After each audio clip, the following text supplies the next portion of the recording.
Before they take me away, please let me make one last call. The old man's voice was barely louder than the rain tapping against the sidewalk, yet somehow it cut through the noise of rush-hour traffic like a whisper everyone else had decided not to hear. People hurried past with coffee cups, shopping bags, and glowing phone screens, never slowing down long enough to meet his eyes. An ambulance sat at the curb with its lights flashing softly against the wet pavement, the red reflections stretching across puddles like ribbons of fading sunlight. A paramedic spoke quietly into a radio while another checked the elderly man's pulse. But when he reached weakly toward the crowd, asking if anyone could spare a phone for just a minute, every face turned away. Some pretended not to hear. Others simply assumed someone else would help. Standing beneath the flickering awning of a neighborhood convenience store, 24-year-old Amara Bennett tightened her jacket against the chilly North Carolina rain.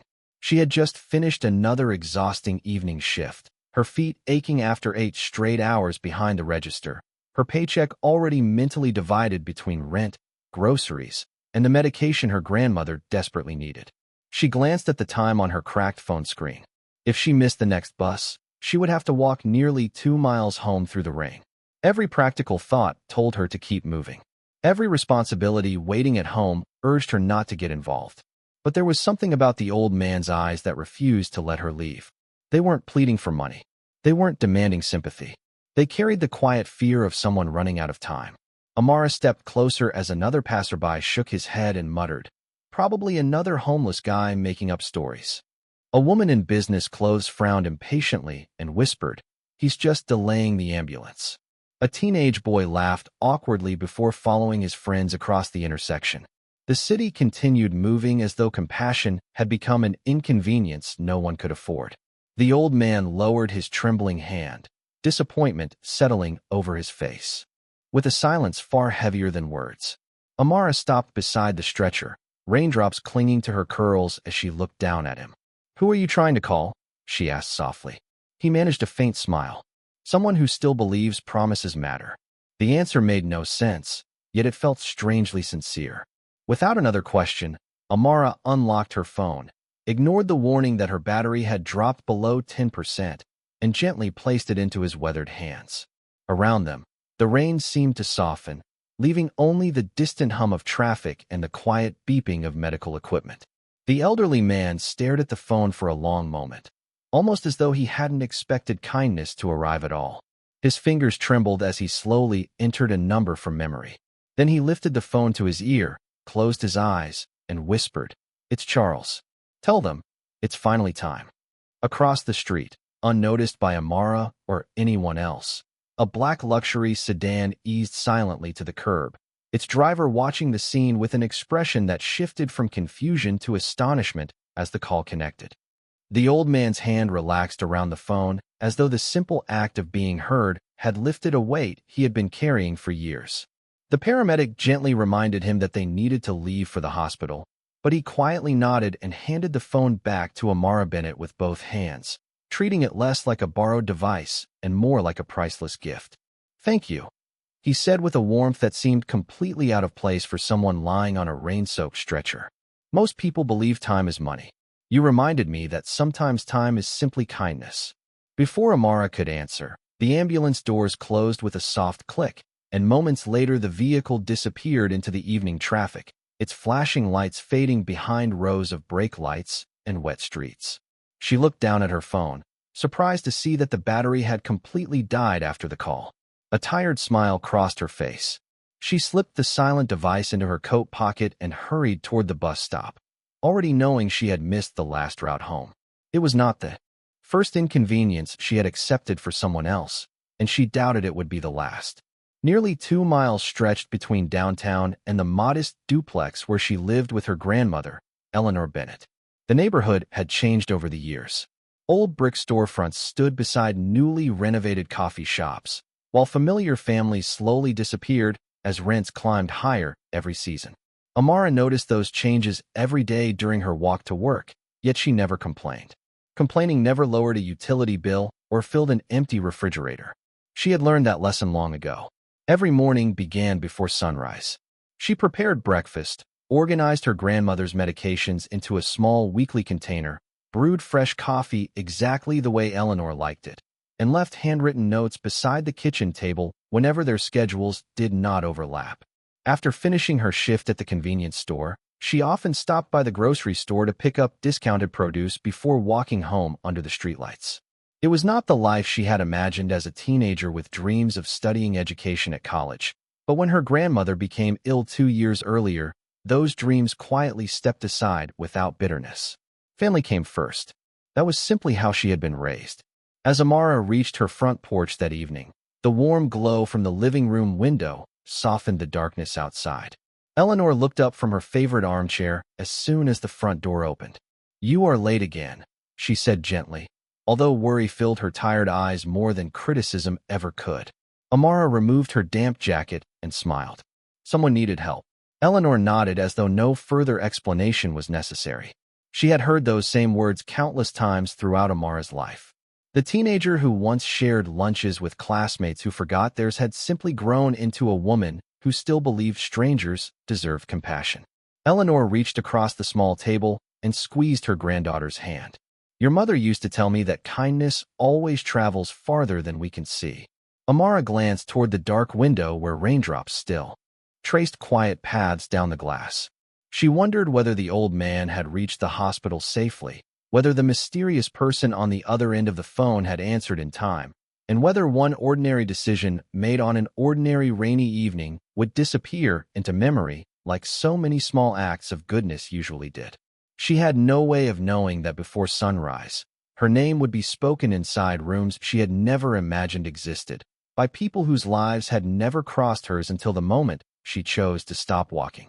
Before the sun had fully risen over Charlotte, the top floor of Whitmore Global Headquarters was already alive with quiet urgency. Floor-to-ceiling windows reflected the pale gold light of morning across polished stone floors while executives in tailored suits hurried through hallways carrying tablets, legal folders, and steaming cups of coffee. Nobody spoke above a whisper. The atmosphere felt unusually tense, as though the building itself were holding its breath. Inside the executive boardroom, a dozen empty leather chairs surrounded a table carved from dark American walnut, but only one chair mattered. It remained empty. Charles Whitmore had never missed a board meeting in 42 years.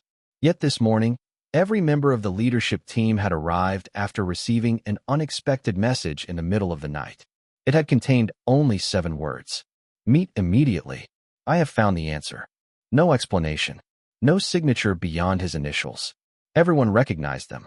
Rebecca Lawson, the company's chief executive officer, stood quietly beside the windows overlooking the city skyline. At 53 years old, she had spent nearly 2 decades earning Charles Whitmore's trust, and even she had never received a message like that before. Beside her, Chief Financial Officer Daniel Mercer checked his watch for the 4th time in less than 5 minutes. "Has anyone spoken with Mr. Whitmore?" he finally asked. The room answered him with silence. Charles had disappeared from public life nearly 6 months earlier, insisting that the company continue without him while he pursued what he called a personal evaluation of the world outside. Executive offices. The media assumed he had retired. Investors believed he was recovering from illness. Only a handful of trusted advisors knew the truth. Charles had deliberately walked away from wealth, security, and recognition to experience how ordinary Americans treated someone who appeared to have nothing. Every expensive watch had been replaced by an old pocket watch. Every custom-made suit had been exchanged for faded jackets collected from donation centers. Even his security detail followed at a distance, instructed never to interfere unless his life faced immediate danger. He wanted to discover whether compassion still existed when there was no reward attached to showing it. Month after month, reports arrived describing closed doors, suspicious glances, ignored greetings, and countless moments when strangers chose convenience over kindness. The findings disappointed him more deeply than any financial loss ever had. Then, just after midnight, another report reached Rebecca's encrypted inbox. It contained security footage from the previous evening. She opened the file alone before anyone else arrived. The video showed heavy rain falling outside a small convenience store. It showed pedestrians rushing past, an elderly man asking for a single phone call. It showed hesitation, indifference, and people turning away without slowing their pace. Then one young woman stopped. Rebecca watched Amara Bennett kneel beside the stretcher, unlock her phone without hesitation, and remain beside a stranger long after everyone else had left. No performance, no audience, no expectation of recognition. Simply quiet compassion offered to someone the world had overlooked. Rebecca replayed the recording 3 times before closing the screen. She understood immediately why Charles had called the meeting. It was never about the phone. It was never about the rain. It was about proof that the values upon which he had built an empire still existed in someone who owned almost nothing. At precisely 8 o'clock, the boardroom doors opened. Charles Whitmore stepped inside wearing a simple gray sweater instead of one of his famous tailored suits. His silver hair remained slightly unkempt, but his eyes carried a brightness none of them had seen in years. He placed Amara Bennett's first name on the conference table, written carefully across a single sheet of paper, and said quietly, "Ladies and gentlemen, after 6 months of searching, I finally met the richest person in this city. She just does not know it yet." Amara Bennett arrived at the convenience store just before noon. Carrying a paper bag with a homemade turkey sandwich she knew she probably would not have time to eat. The gray clouds from the night before had drifted away, leaving bright Carolina sunshine warming the sidewalk outside the small neighborhood market. She tied on her green apron, greeted the morning cashier with her usual smile, and stepped behind the register as though the previous evening had been no different from any other. The old man remained only a quiet memory in her mind, one she assumed would fade with time. Customers came and went in an endless rhythm. Construction workers stopped in for bottled water. Parents hurried through with restless children looking for snacks. An elderly couple shared jokes while choosing lottery tickets. Amara greeted each person with the same patience she always offered, remembering names whenever she could and asking about families she had never met. Shortly after 1 o'clock, the store manager, Victor Collins, emerged from the back office carrying a clipboard. His expression tightened the moment he noticed Amara arranging fresh coffee cups instead of restocking a display near the entrance. "You were late clocking out yesterday," he said without looking up from the paperwork. "I saw the security report. You left your station before your shift officially ended." Amara lowered her eyes respectfully. "Someone needed medical help outside, sir. I only stayed long enough to let him make a phone call before the ambulance left." Victor sighed impatiently. "You are paid to serve customers inside this building, not rescue strangers on the sidewalk. Good intentions do not cover payroll." Amara nodded quietly. "I understand." He scribbled a note on the clipboard. "Do not let it happen again." She accepted the correction without argument. A few minutes later, the front door chimed softly as 3 men wearing dark business suits entered the store. Their polished shoes and tailored jackets stood out against the ordinary surroundings, yet none of them approached the shelves.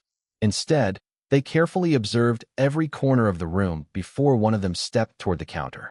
"Excuse me," he asked politely. "Does Amara Bennett work here?" Victor answered before Amara could speak. "She is busy. Whatever this is, you can leave a business card." The visitor smiled professionally. "We would prefer to speak with her directly." Victor crossed his arms. "She cannot leave during business hours." Amara looked from the strangers back to her manager. "I can help them after my shift," she offered gently. The tallest visitor nodded with unexpected respect. "We are happy to wait." For nearly 2 hours they remained seated near the front windows without ordering anything except coffee. They watched as Amara carried grocery bags to an elderly customer's car during her break, helped a little boy reach a cereal box from a high shelf, and quietly paid for a gallon of milk when a young mother discovered she was $2 short at the register. None of those moments were dramatic. None of them were performed for attention. They were simply part of who she was. When her shift finally ended, Amara untied her apron and walked toward the waiting visitors. "I am sorry to keep you waiting," she said. "How can I help you?" The tallest man reached into his briefcase and carefully handed her an elegant cream-colored envelope sealed with dark blue wax. Across the front, written in graceful handwriting, were only 6 words that caused her heart to skip a beat. "Mr. Charles Whitmore requests your presence." Amara Bennett turned the heavy envelope over in her hands several times before carefully breaking the wax seal. The paper inside was thick, elegant, and unlike anything she had ever received. It contained only a short message. "Miss Bennett, thank you for reminding me that character still exists where the world rarely looks. I would be honored if you would join me for lunch tomorrow at 1 o'clock. Transportation has been arranged if you wish to accept. Charles Whitmore. She stared at the signature, uncertain whether she should laugh or worry. The name sounded familiar, but she could not immediately place it. Victor Collins glanced over her shoulder before she could fold the letter. His expression changed almost instantly. Is this some kind of joke? He asked sharply. Amara shook her head. I do not think so. Victor took the invitation from her hand without asking. His eyes widened as he reached the signature. Charles Whitmore, he repeated quietly before looking back at her with open disbelief. Do you even know who that is? She admitted that she did not. A customer standing nearby overheard the conversation and quickly searched the name on his phone. Within seconds his face turned pale. That is the founder of Whitmore Global, he whispered. Another customer looked up from her shopping cart. The billionaire?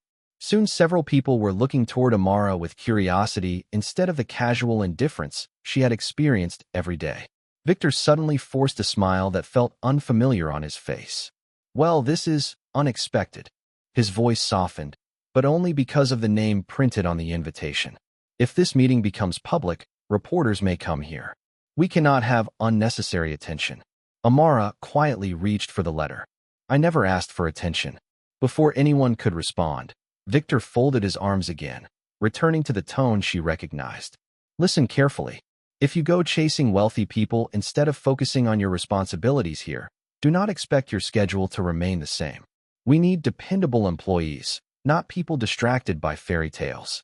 His words settled over the room like cold air. The customers exchanged uncomfortable glances, but no one interrupted. Amara simply nodded. I understand. She slipped the invitation back into its envelope, thanked the 3 visitors for delivering it, and walked toward the employee locker room. Behind the closed door, she sat alone on a small wooden bench, the envelope resting quietly in her lap. Sunlight filtered through the narrow window, drawing warm lines across the worn tile floor. She thought about her grandmother's medical appointments, the overdue electric bill folded inside the kitchen drawer, and the steady paycheck that kept their small home together month after month. Missing work for lunch with a stranger, even one named Charles Whitmore, suddenly felt irresponsible. She reached for her phone and searched his name. Hundreds of photographs appeared. There was no doubt. The smiling man standing beside presidents, governors, and community leaders was the same elderly gentleman who had borrowed her nearly empty phone beneath the rain. Amara slowly lowered the screen, her heartbeat quickening. She had expected nothing in return for her kindness. In fact, she had almost forgotten the encounter completely. Yet now 2 paths stood quietly before her. One led back to the familiar safety of routine. The other led into a world she had never imagined entering, where a single act of compassion seemed to matter far more than she had ever believed possible. That evening, the small duplex felt quieter than usual. The soft ticking of the kitchen clock mixed with the gentle hum of the refrigerator while golden sunlight drifted through the lace curtains, painting warm patterns across the worn wooden floor. Amara Bennett placed the folded invitation beside a steaming mug of tea and sat across from her grandmother without speaking. Eleanor Bennett noticed the envelope immediately. Something important happened today, she said with a knowing smile. Amara nodded slowly and handed her the letter. Eleanor adjusted her reading glasses, her eyes widening as she reached the signature at the bottom. She looked back at her granddaughter, not with excitement, but with quiet curiosity. Are you afraid? She asked. Amara stared into her untouched tea as thin curls of steam disappeared into the evening air. A little, she admitted. I helped someone because it felt like the right thing to do. I never wanted anything back. What if accepting this invitation changes that? Eleanor folded the letter carefully and placed it back into the envelope with the same care someone might use while returning an old family photograph. Kindness is not a transaction, she said softly. If another person chooses to be grateful, that does not erase the sincerity of your heart. The room became still again.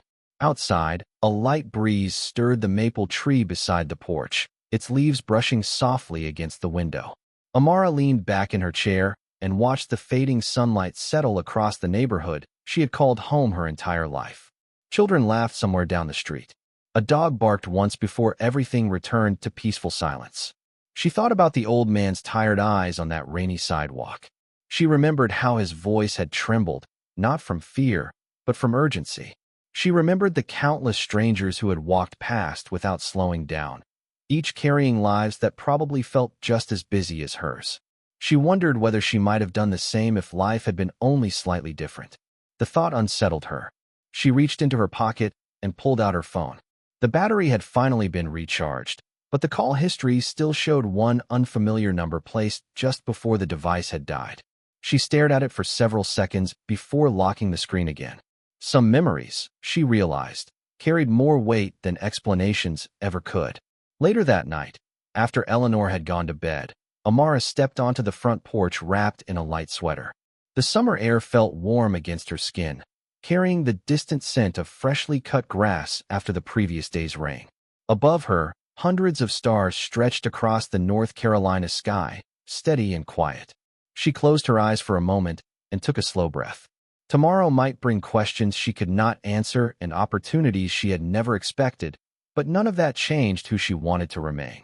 Whether she met a billionaire or another stranger in need, she hoped her first instinct would always be the same as it had been on that rainy sidewalk. She would stop. She would listen. She would help if she could. As she stood beneath the porch light, unaware that a black sedan had quietly parked across the street for only a brief moment before driving away again, Amara never noticed the respectful glance from the driver behind the tinted window. She simply looked toward the peaceful neighborhood, believing the world had already returned to normal, while somewhere across the city Charles Whitmore sat alone in his office, smiling gently at a photograph captured by a security camera that showed not wealth, power, or success, but one young woman choosing compassion when nobody was watching. The following afternoon, a polished black sedan stopped quietly in front of Amara Bennett's duplex exactly at 12:30. The driver stepped out, opened the rear door with quiet professionalism, and simply said, "Miss Bennett, Mr. Whitmore is looking forward to seeing you." Amara glanced back toward the porch where Eleanor stood smiling gently with one hand resting against the wooden railing. "Go as yourself," her grandmother called softly. "That is already enough." Amara smiled, took a steady breath, and climbed into the car. The ride across Charlotte felt unreal. Familiar streets slowly gave way to glass towers, quiet parks, and broad avenues lined with oak trees. Finally, the sedan entered the private grounds of Whitmore Global Headquarters, where fountains shimmered beneath the afternoon sun and American flags moved gently in the warm breeze. Employees walking through the plaza paused for only a moment as the vehicle arrived before continuing with practiced professionalism. No one treated the arrival as a spectacle. It was simply another day inside one of the country's most respected companies. The driver escorted Amara through the marble lobby, where sunlight poured through enormous windows and reflected across polished floors like liquid gold. She instinctively looked down at her simple shoes and neatly pressed department store dress, suddenly feeling very small inside such an impressive building. Yet every employee they passed greeted her politely. No curious stares. No whispered comments. Only respectful smiles. When the elevator reached the executive floor, the doors opened into a quiet reception area overlooking the city skyline. Charles Whitmore was already waiting beside the windows, dressed in a navy blazer instead of the worn jacket she remembered from the rainy sidewalk. His posture was stronger now, his hair neatly combed, but the warmth in his eyes had not changed. The moment he saw Amara, he walked toward her without hesitation. "Miss Bennett," he said with genuine gratitude.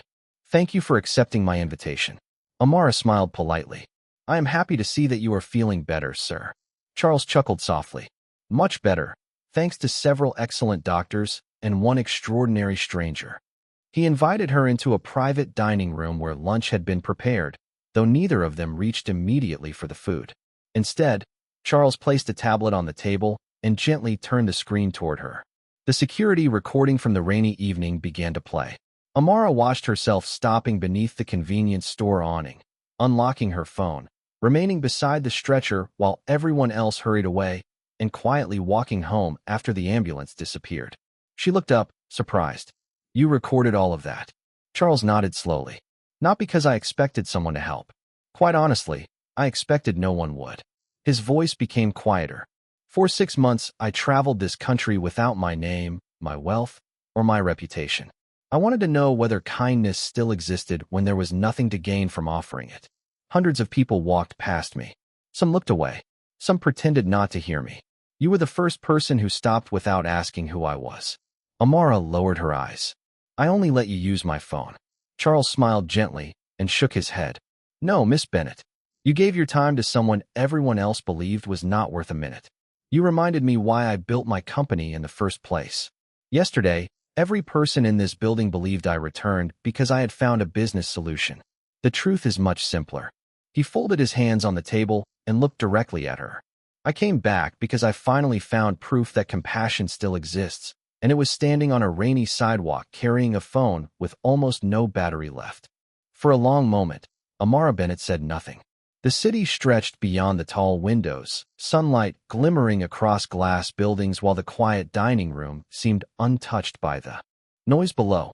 Charles Whitmore reached into a leather portfolio beside his chair and carefully placed a folder on the table between them. Everything inside belongs to you if you choose to accept it, he said gently. A fully paid home for you and your grandmother, complete medical care for the rest of her life, a college scholarship, financial security, and a position within the Whitmore Foundation. Consider it my way of thanking the woman who reminded me what true wealth looks like. Amara looked at the unopened folder but did not reach for it. Instead, she folded her hands quietly in her lap. Charles noticed the hesitation and smiled kindly. You do not have to answer immediately.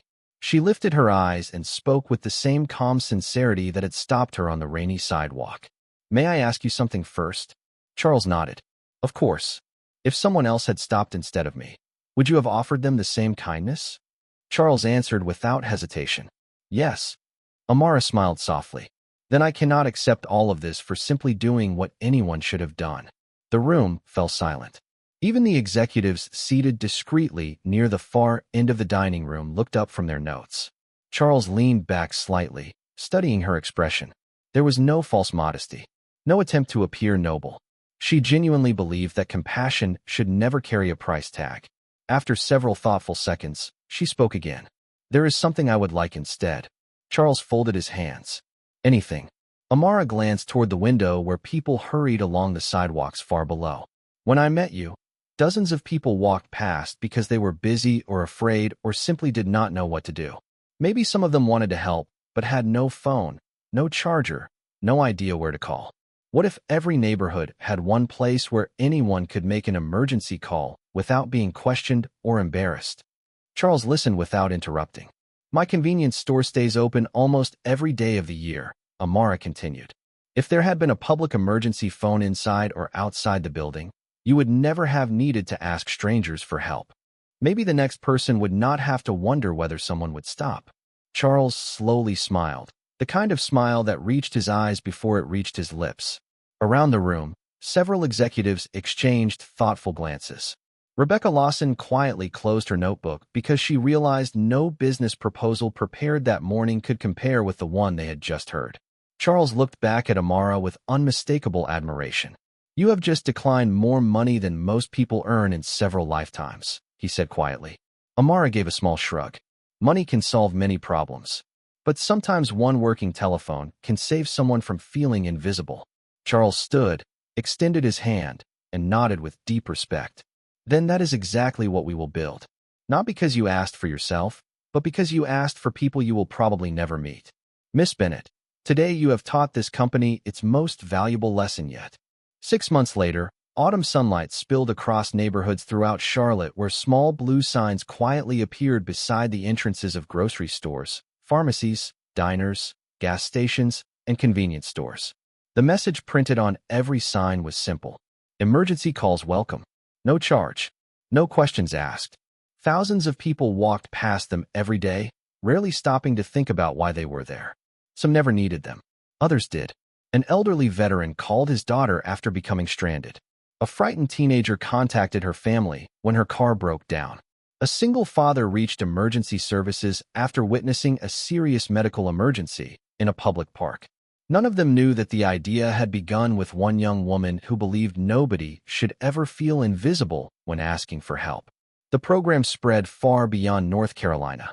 Communities across the country adopted the same simple promise, supported quietly by the Whitmore Foundation without turning it into a publicity campaign. Charles Whitmore insisted that no building carry his name. Instead, every participating location displayed only one sentence beneath the emergency phone. Kindness begins when someone answers. Life inside the Bennett home changed as well, although not in the way many people expected. Eleanor Bennett received the medical care she needed through a charitable health initiative supported by the foundation, but Amara continued working at the same neighborhood convenience store for several months because she wanted to leave on her own terms rather than disappear overnight. Victor Collins never quite looked at her the same way again. The woman he had once considered ordinary had become someone respected by business leaders, community organizations, and local families, yet she greeted every customer exactly as she always had, with patience, warmth, and quiet dignity. Eventually, Amara accepted a position with the Whitmore Foundation, helping create neighborhood outreach programs that connected practical resources with people who often slipped through unnoticed. Charles frequently joked during meetings that she remained the only advisor who never cared about impressing anyone in the boardroom. She cared only about the people waiting outside it. One crisp October evening, after finishing a community event, Amara stopped by the same convenience store where everything had begun. The familiar bell above the entrance chimed softly as she walked inside. Near the front counter stood a silver emergency telephone mounted beneath the small blue sign that now welcomed anyone needing help. An older man wearing a faded jacket stepped hesitantly through the doorway, glancing around as though unsure whether he belonged. He looked toward the telephone, then quietly asked, "May I use it for just one call?" Before anyone else could answer, Amara smiled the same gentle smile she had worn on that rainy evening months before. "Of course," she said. "Take all the time you need." The man thanked her and slowly lifted the receiver.